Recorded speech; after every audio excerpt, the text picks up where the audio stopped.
সাবেক প্রধানমন্ত্রী ও BNP chairperson Begum Khaleda জিয়ার রোগ মুক্তি ও সুস্থতা কামনায় দোয়া মাহফিলের আয়োজন করেন দারুস সালাম থানার আহ্বায়ক এস.এ. সিদ্দিক সাজু।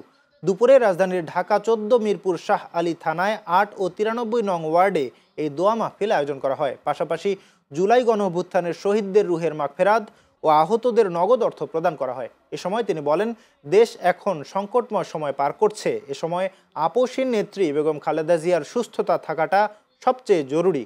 দোয়া মাহফিল ও মিলাদ মাহফিলে উপস্থিত ছিলেন ঢাকা ১৪ আসনের বিএনপির অঙ্গ ও সহযোগী সংগঠনের নেতাকর্মীরা।